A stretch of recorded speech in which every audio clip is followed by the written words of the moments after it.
Once upon a time, in a small, quiet village nestled between gentle hills, lived a man named Mr. Kabir. He wasn't rich. He didn't wear suits or drive a fancy car. But he carried something far more powerful than wealth, an unshakable belief in the power of education. Every morning, he pedaled his old, rusty bicycle down a dusty road to reach the village's only school. The walls were cracked, windows broken, benches half-eaten by termites. But what the building lacked in beauty, Mr. Kabir made up for with hope. People mocked him. What's the point? These kids are born to work, not to study. But Mr. Kabir would smile and say, they don't lack talent. They lack a hand to guide them. Most children came to school hungry, in torn uniforms, carrying empty lunch boxes. Some worked in the fields before class. Others had no parents.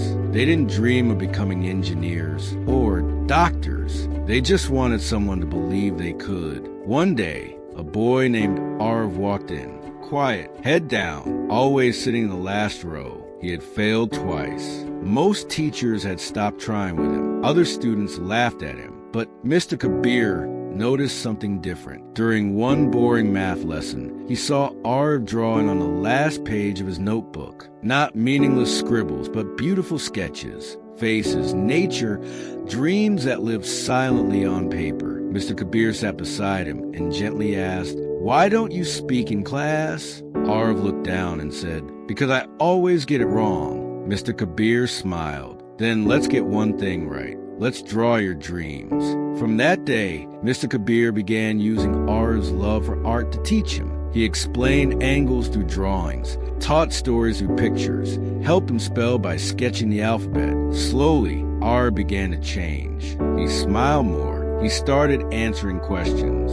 He stayed after class to help clean the blackboard. He wasn't just learning, he was healing. The day of the final exams came. Arv looked nervous. He clutched his pencil tightly, unsure of himself. Outside the room, other teachers whispered, "He'll fail again. Poor boy." But Mr. Kabir simply looked at him and nodded. That was all Arv needed. When results were announced, the list was pinned on the school notice board. Children rushed to see their names. Arv stood back, hesitant. Finally, he stepped forward. Not only had he passed, he had topped the class in English and art. Tears filled his eyes. Not because he didn't believe he could, but because someone else had, even when no one did. Years passed. Arv went on to study design. He became a successful graphic designer. One day, standing on a stage, he received an award for creative excellence.